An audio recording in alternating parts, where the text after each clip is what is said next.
Hello guys, welcome to this channel. In this particular session or lecture, we will be looking into the urbanization and some of its definition, characteristics of urbanization, problems of urbanization, and so on. So let us start with the urbanization. So what does urbanization mean? Urbanization. So okay, this is what the urbanization I have written just like here. So if you remember the census of 2011, this was the last census which happened in India. So as per census, an urban area, the definition that the census gave, that urban area which has the population which is more than 5000, which is more than 5000 people, and 75% of its population is engaged in non-farm activities.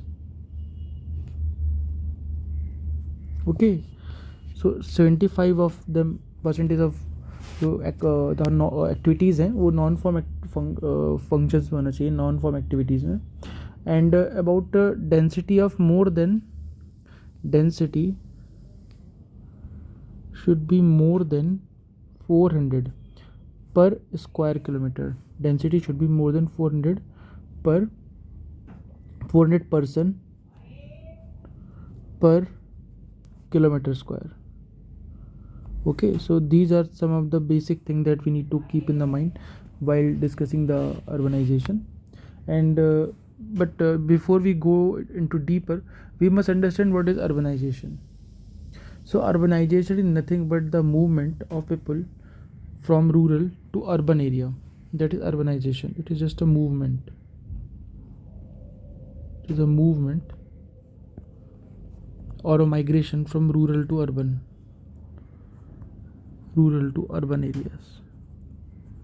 It is termed as migration, or it is termed as it leads to urbanization. Okay, so urbanization is a process by which people migrate from rural to urban areas, resulting into the growth and expansion of cities and towns. Okay, so it is just the definition of urbanization. That is movement from rural to urban areas, that I've just written, movement from rural to urban areas, and also it leads to growth and expansion of cities. It leads to growth and expansion of town or cities. Expansion of towns or cities. It is termed as urbanization. Now we will look into the characteristics of urbanization. What are the characteristics of urbanization that are there with regard to India?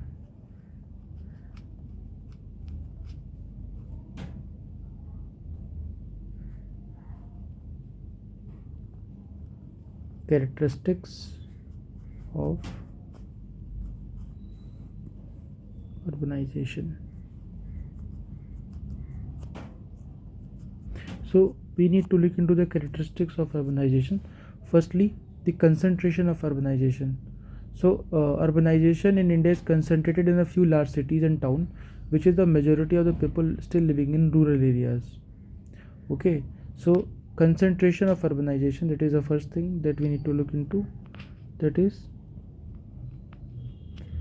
concentration of urbanization. What I have told you, it is nothing but the concentrated in a few large cities. Few large cities. You can just remember few keywords because you won't be able to write everything or just remember everything. So concentrated in a few large cities and towns, with the majority of the population still living in the rural areas. So in case of India, about 70% of population is still in rural area, and about 30% of the population in urban areas. So this is a fact: 20% rural and 30% in urban areas. Then the migration that we also have in India is the migration driven urbanization. It is not just because of other factor, but because of migration. So migration driven urbanization, that is rural to urban migration. Migration means rural to urban areas. We need to remember this: rural to urban areas, with people moving to cities and towns seeking better economic opportunities. Okay, better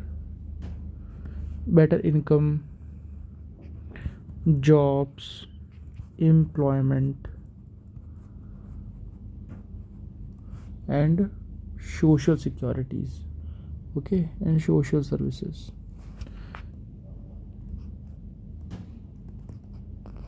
Okay, we can also cause the cause for it. There are two broad causes. One is push factor, one is pull factor. You can remember in it, pull factor. So what is push factor and what are pull factors? Push factors are those factors which push people from rural to urban. Push people from rural to urban. So what are the factors which push people from rural to urban areas? You can have poor employment opportunities in the rural India, or the issues of the caste rigidities, or lack of better education or healthcare facilities. And the pull factor is because urban areas have certain better characteristics, so it pull toward itself, like better employment opportunities, better healthcare, better sanitation, better social security, entertainment spaces. Everything is better in the urban area, so basically it pulls from all the side. So it is called pull factor. So push and pull factor both are reason for the urbanization in India. Then also urbanization has been largely driven by growth of the service sectors, including industries and IT. So in very particular to in India, so service sector led urbanization. Service sector led urbanization. Can you name the few cities? Just think. There are cities like Bangalore. They are the IT hubs.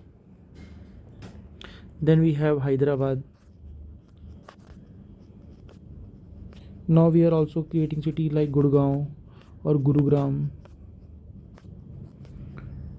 which is nothing but they are becoming the service hub where they are providing the service sector. Then there is also the characteristic of the urbanization, that there is also the rise of informal sector, dominance. Informal sector dominance, because naturally not all person who migrates to urban area gets job into the formal sector, so it creates the informalization of job. Okay, that is small street vending job is there. Then there is small scale manufacturing, small scale manufacturing is there. Then domestic work, you might have seen many of the domestic worker people employed in the urban areas, they are normally migrated from the rural places. Okay, then the more important the characteristic of this urbanization is fragmented urbanization.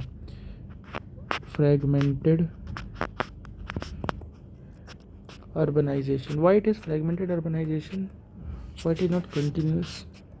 It is not continuous because the urbanization that takes place in India is largely because of unplanned development, inadequate infrastructure, significant disparities in access to basic services and amenities, that leads to fragmentation in the urbanization. So if I may write, unplanned development,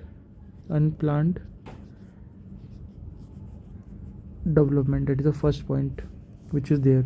Then after that, and the unplanned development, we have disparities in basic services like water,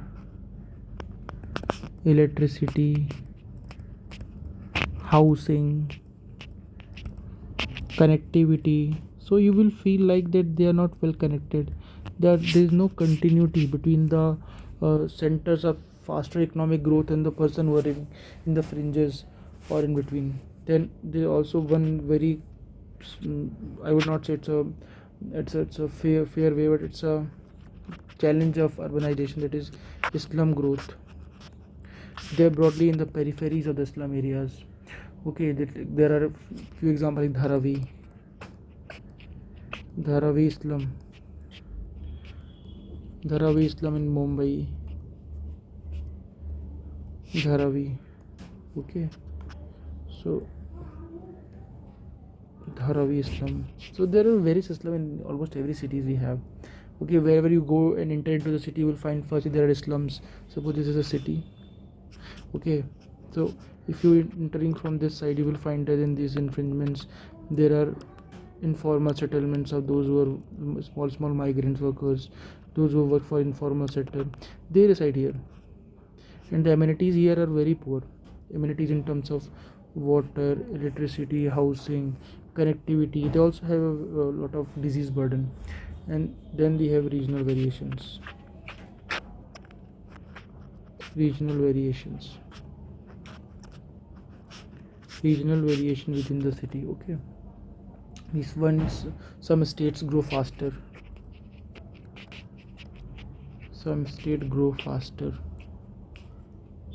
like a state like Maharashtra, Andhra Pradesh, or right, or Telangana. We have Maharashtra. Let me write MH here. Maharashtra, then Telangana. We have then Karnataka. So these are some of the states which are going faster, and there are states like Jharkhand. There are states in the northeast. There are states in Odisha, which are still not going at par with what other states are doing. So there are regional variations. So these are some of the characteristics that I have tried to put in front of you. If I have to summarize them one by one, they are like this. Firstly, we have concentration of urbanization. Concentrations that I mean that urbanization is concentrated for just about 30% of the population, and still 30% 70% lies in the rural India. Then migration driven urbanization is migration driven, that is rural to urban, because of the various amenities and facilities that urban areas provide. Pull and push factor works into it. Then service sector led urbanization is there in the India, especially Bangalore, Hyderabad cities like that. Then informal sector dominance is there in the urban area. Then fragmented urbanization we have in the slum growth. These are some of the characteristics of the and regional variations across states, across other places we can see.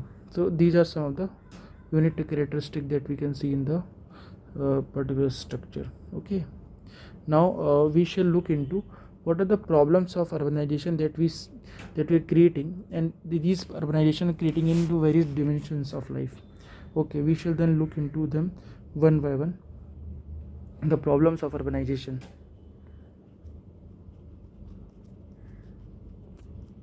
Problems of urbanization. Problems of urbanization. So if I may, divide it into social, economical. So I will go with that. Let me start with firstly the social problems, the social challenges with urbanization that we have in India. Firstly, the housing challenge. What are the issues with housing? The houses. So there's a shortages of houses. If the houses are there, they are temporary. They are made up of the tarpaulins. Okay, and there were informal settlements, the slums. So this is the housing issue. Then there's the issue of crime. Crime is there because of high level of poverty and inequality. Which is there. So poverty, inequality is getting crime. Then we also have very poor public health. So public health issues because of overcrowding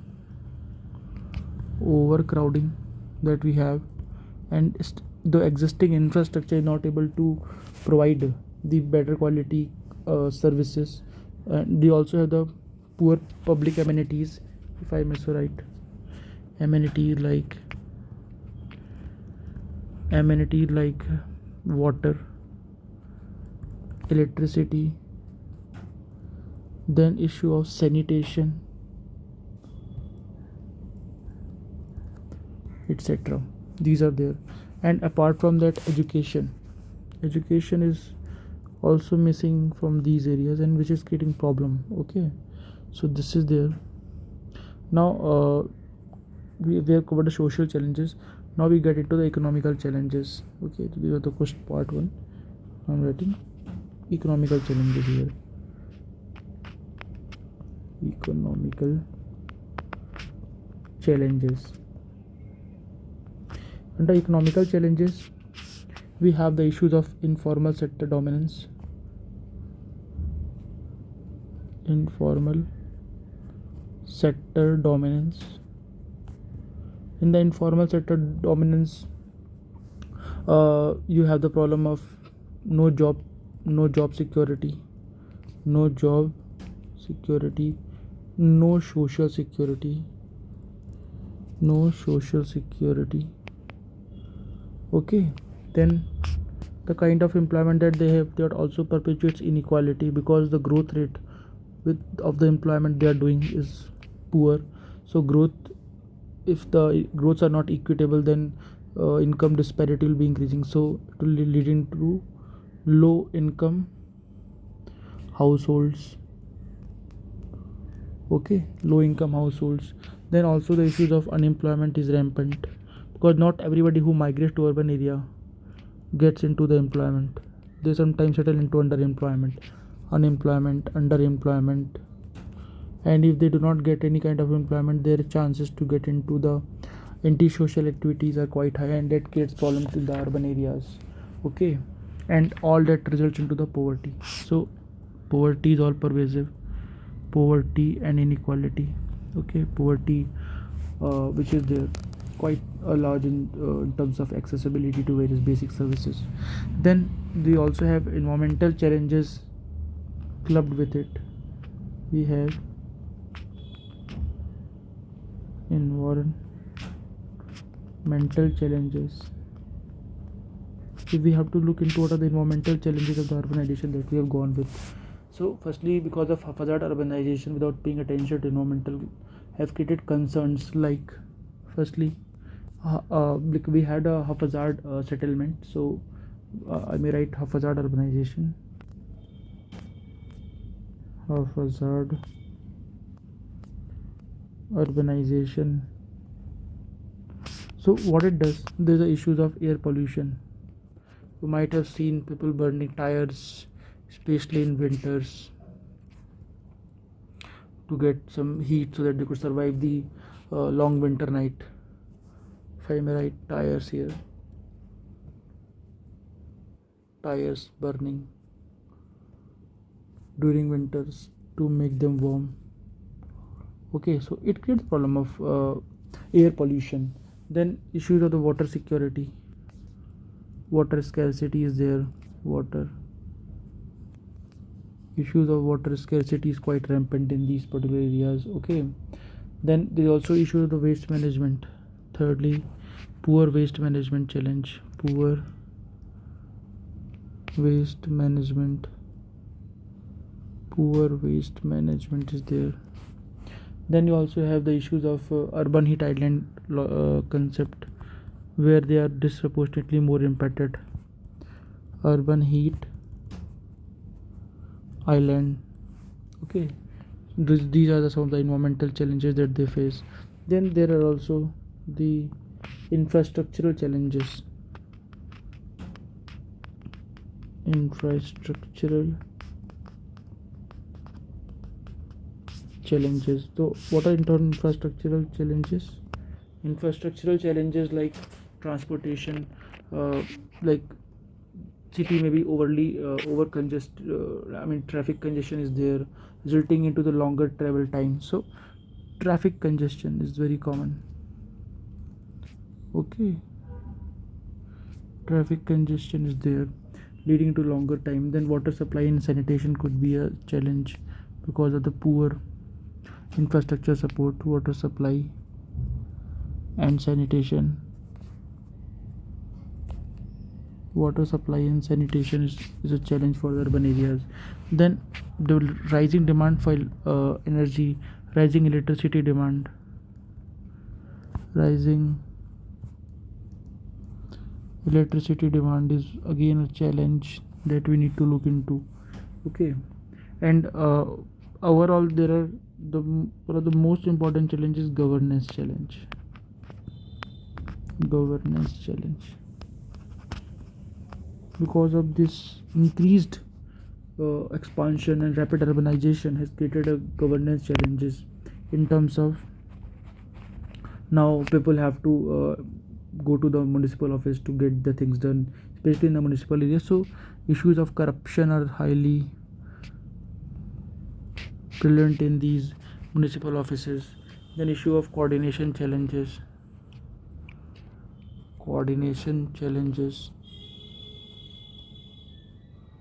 okay. Then also issues of the representation, because many times those who migrate do not have the proper voting right, so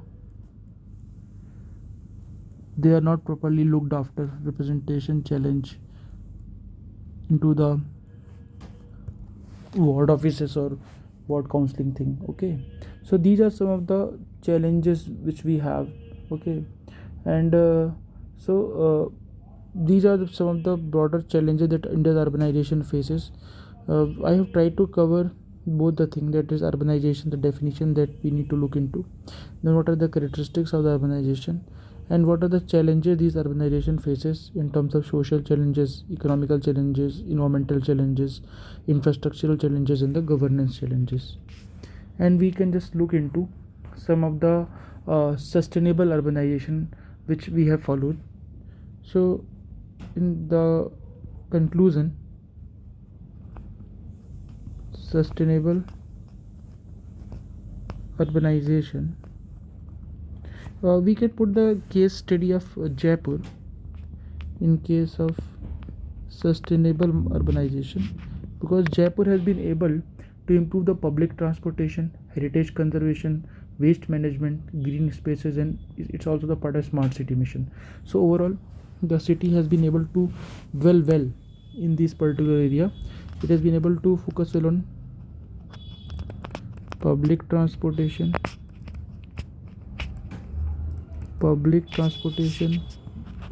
then it has done well in the waste management,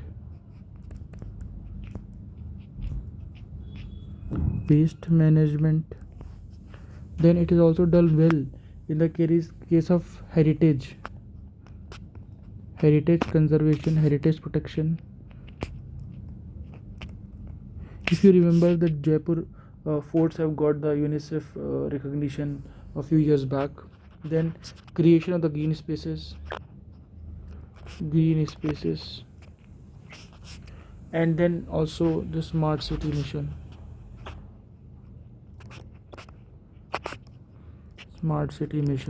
So this is something which we can mention about it.